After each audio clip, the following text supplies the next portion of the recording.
Salt-grilled rockfish with melon mint relish. Grill-blackened tuna with Cajun Remoulade. Grilled shrimp with deconstructed pesto. And Alaskan king salmon, maple cured and maple smoked. Today, fire meets water. From the Alaskan Guest Ranch and Resort in Solvang, California, I'm Stephen Raichlen. And this is Project Smoke.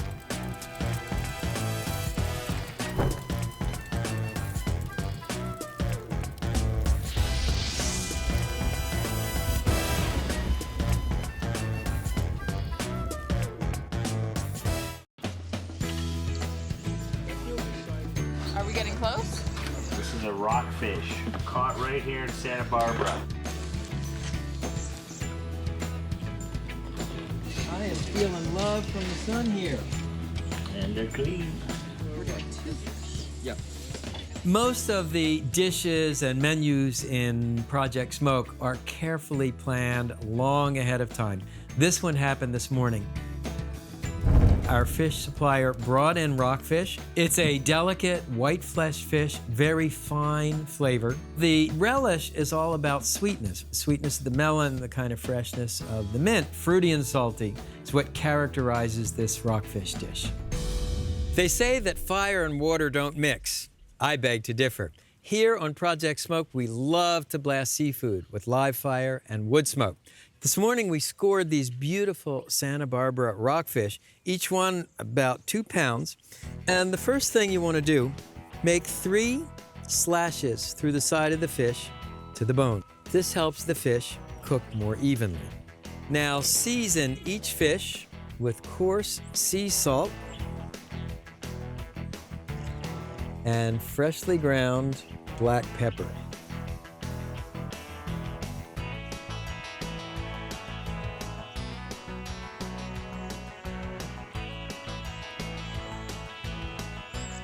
Now open the fish, season the cavity. Stuff a fresh sprig of mint in the cavity.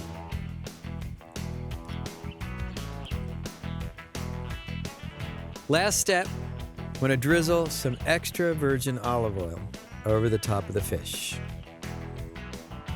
To cook the fish, I'm using a pellet grill. It burns these hardwood pellets. I've chosen oak today. You open the lid of the hopper and add the wood pellets. And then to control the heat, there's a thermostat on the front. I want to set the temperature at 400 degrees. And take a look here. I have preheated 2 slabs of pink Himalayan salt. Now, fish swims in salt water. I'm going to roast it on a salt slab. Be a nice harmony. So let me get the fish.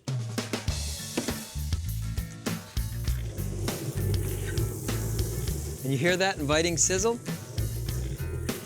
Beautiful. Close the lid. Cooking time about 40 minutes. Meanwhile, let me show you how to make the garlic mint butter. Start by melting butter in a saucepan. Add finely chopped garlic and hot pepper flakes and thinly slivered fresh mint. And cook these ingredients together until the garlic has lost its rawness. So here's the fish after about 15 minutes. You can see it's starting to cook. Brush this garlic mint basting sauce on the fish.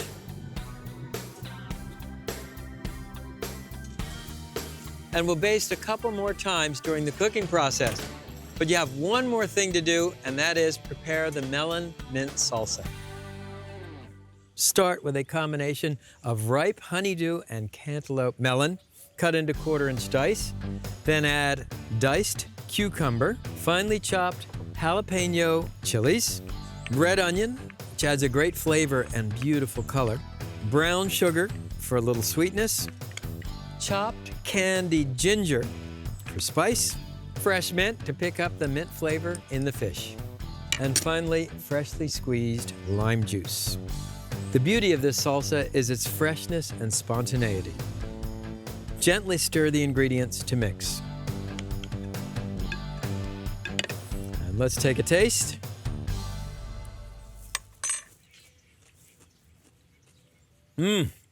I really like that flavor yin-yang of the candied ginger and the fresh mint.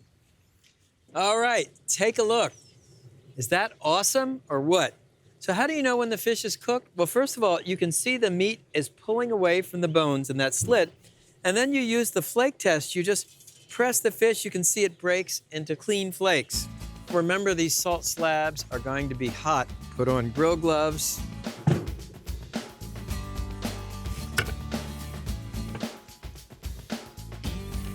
Oh man, the aroma is outstanding. Now to fillet the fish, you just want to make a cut in the back and slide the knife along the backbone. And then we'll just lift this piece of fillet right off the fish onto the plate. And then a spoonful of your mango mint salsa. And let's see how we did. That's really nice. Tender, delicate, nice marine flavor. That salsa, the freshness of the salsa goes great with the fish. So we shopped locally, grilled globally. That's how we like it on Project Smoke. Next up, Cajun grill-blackened tuna. Pan blackening was pioneered by a legendary chef named Paul Prudhomme. He had the idea to paint red fish with melted butter, dredge it in Cajun spices, and cook it in a super hot cast iron skillet. Because the process generates so much eye-stinging smoke, Paul Prudhomme recommended doing pan blackening outdoors on a barbecue grill. Did somebody say grill?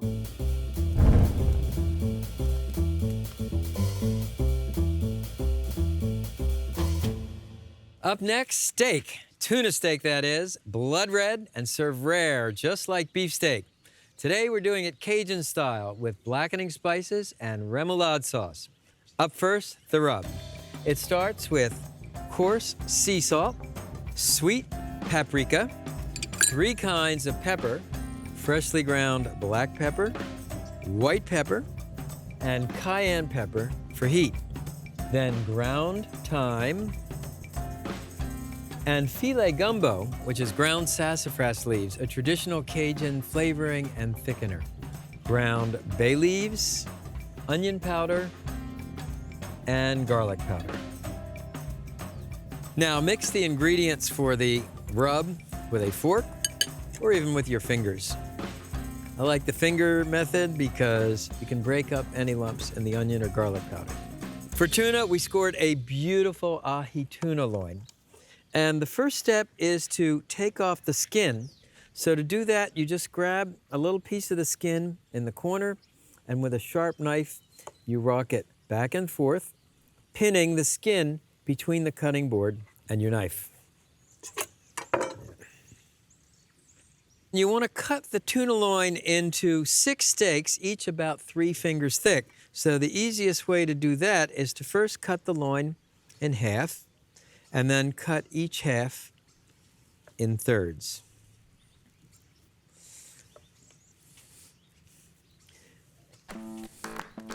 Place the tuna steaks back in the baking dish.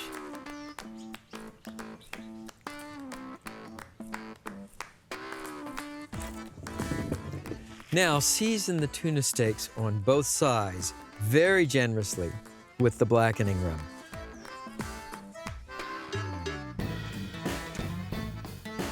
And season the tuna on the other side the same way.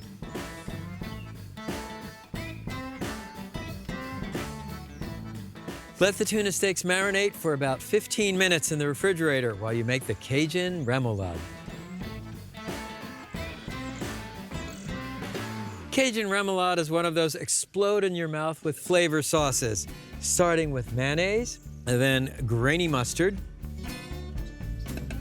freshly prepared horseradish, finely chopped shallots, finely chopped scallions, finely chopped celery, finely chopped flat leaf parsley, Worcestershire sauce, and a little ketchup for sweetness, sweet paprika for color and flavor, and finally a squeeze of lemon juice and a shot of your favorite hot sauce. Then whisk these ingredients together. And there's your Cajun Remoulade. Let's just take a taste. This is one of those sauces that bites back. Now, let me show you the grill. This is a combination wood-burning grill in the center with a plancha, a fire-heated griddle, on the outside. I'm just gonna add a fresh log to the fire. This log will generate wood smoke, so you can use it for smoking, grilling, and griddling. When you blacken fish, you want to start with a hot grill surface. So to test the temperature, a few drops of water, they evaporate instantly. And oil the plancha. And also oil the grill grate. You don't want that tuna to stick. Right before you grill the tuna, brush it with melted butter. This keeps it from sticking and adds an extra layer of flavor. And now to the grill. So arrange your fish on the plancha, butter side down.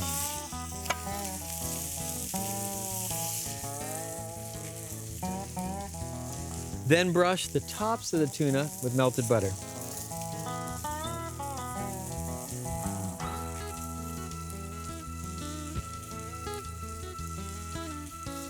Then slide the fish on the grill grate so it picks up some of that wood smoke flavor.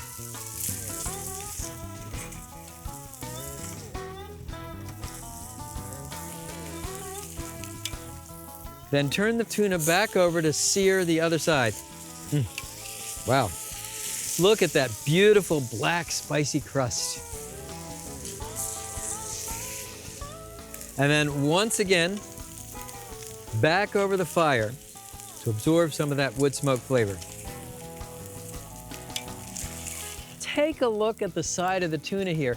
This is the idea. You want the outside charred, crusty, and spicy, but the inside sushi quality rare.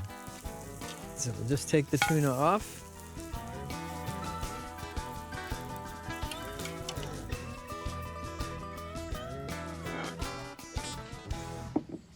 I am so excited to try this blackened tuna. So I'll take a slice here and then just slice it. And there you go, folks, perfectly cooked. Look at that beautiful blush of rare tuna in the center. Then a little Cajun Remoulade, and some chopped fresh chives. All right, let's see how we did.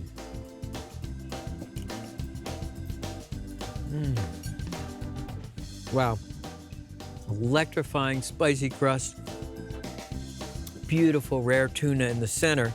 The sauce really brings it into focus. Creamy, spicy, the horseradish, the hot, the cold. There's a lot going on in this dish.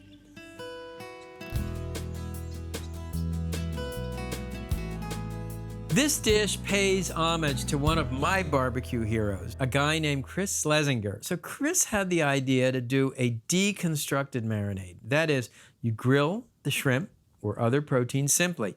Then you take the ingredients for the marinade, in this case pesto, and you toss the grilled shrimp in those deconstructed marinade ingredients. When the hot shrimp hits the fresh basil, hits the fresh garlic, the pine nuts, the olive oil, the cheese, those ingredients remain pristine and separate. In this case, we're leaving the flavors separate and the mouth blends them together. Generously season the shrimp on all sides with salt, pepper, toss with olive oil. Prepare the deconstructed pesto after marinade. Place half the olive oil in a small saucepan and heat over a medium flame. Add the garlic. Add the pine nuts and fry until golden, 2 minutes. Pour the mixture into a large heat-proof mixing bowl. Stir in the lemon zest and juice.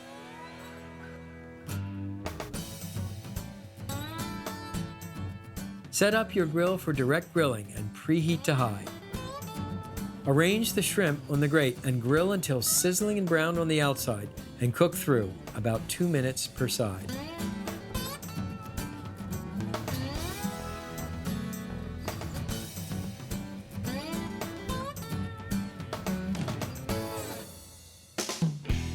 Right before serving, cut the basil leaves crosswise into 1/4-inch ribbons.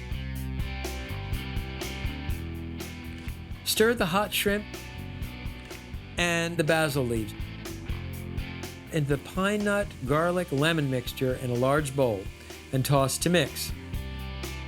Transfer the hot shrimp to a platter and sprinkle with the cheese. If you're used to conventional pesto, this will blow you away, the bright, explosive flavors.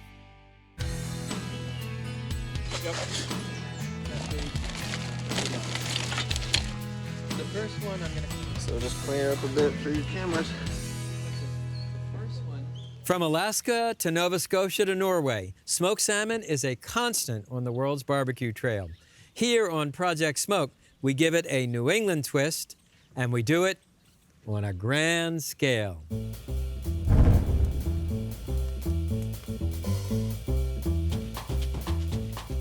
This maple-cured maple smoked salmon reflects my deep affection for New England. I lived in Boston for 20 years. I still have a home in New England, and I love maple syrup. The maple syrup isn't simply sweet like sugar.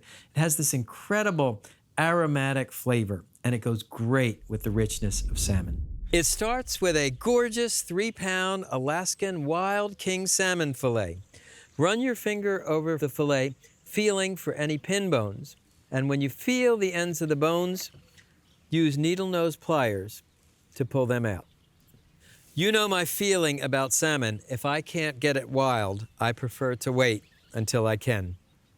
Next, let me show you how to make the cure. It's 2 parts sweetener. I'm using maple sugar, which is granulated maple syrup, and 1 part sea salt. Add freshly ground black pepper and freshly grated lemon zest. The lemon adds a note of brightness that goes really well with smoked salmon. Mix the ingredients for the rub. I like to use my fingers. Probably noticed I do a lot with my hands. For me, cooking is a very tactile experience. Once the cure is mixed, spread about 1/3 of the cure over the bottom of a hotel pan. You want to form roughly the shape of the salmon. Now lay the salmon fillet on top of the cure and spread the remaining cure on top of the fish.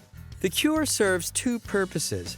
First of all, obviously the sugar, salt, and pepper flavor the salmon, but equally important, the salt helps dry the salmon out. It draws the liquid out of the salmon. In the old days, smoking was a way to preserve fish without refrigeration, and it was almost always done in conjunction with curing. The last thing I like to do is drizzle pure maple syrup on top. And this syrup is very special. It comes from the farm of our own boom cameraman, Jonathan Nichols. Thanks, Jonathan. A salmon fillet this size will cure for about 8 hours in the refrigerator.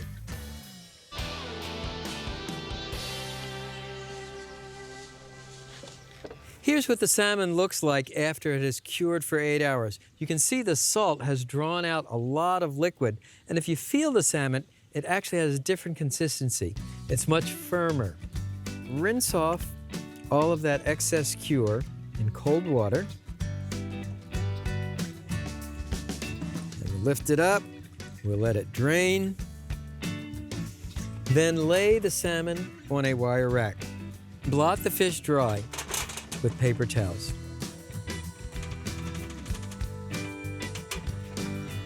Now return the salmon to the refrigerator and let it air dry for about 2 hours. What you're looking for is called a pellicule, a sort of dry, tacky surface. And here's the fish after it's air dried for 2 hours. You can see the fish is actually tacky. That stickiness is going to grab the smoke. Now the smoker. To smoke the salmon, I'm using an offset barrel smoker. To run the smoker, start with the firebox. And I built a bed of charcoal embers. And then we'll fuel the smoker either with logs or with wood chunks. This is such a big hot fire, chips would get lost. And close the firebox. Now take a look in the vertical smoke chamber. And I have 2 salmon fillets that we cured earlier. I've basketed them in chicken wire, hung them up to smoke. You can see the beautiful patina of smoke, and yet this is so cool I can actually grab the salmon with my bare hands. But we're going to hot smoke the salmon fillet. And this is the regular smoke chamber. You can see I have a salmon that I put on earlier. Remember, this is a hot smoke. That means we're actually cooking the fish as well as smoking it. 350 degrees, it's about 40 minutes. There are 2 ways to check for doneness. First, the flake test. You press the top of the fish, and if the meat breaks into clean flakes, it's ready. Or you could use an instant read meat thermometer. You want to be about 135 degrees. We've got it. And gently lift it off the smoker onto a sheet pan. Now let the salmon cool to room temperature, then refrigerate until serving.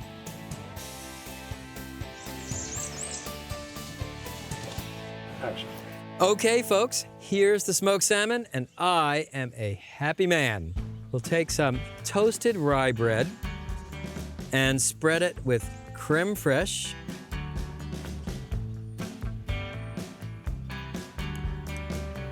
and a few pickled onions. The recipe is on our website.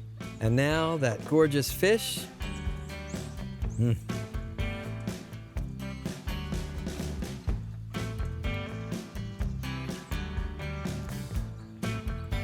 a squeeze of lemon, and a sprig of dill.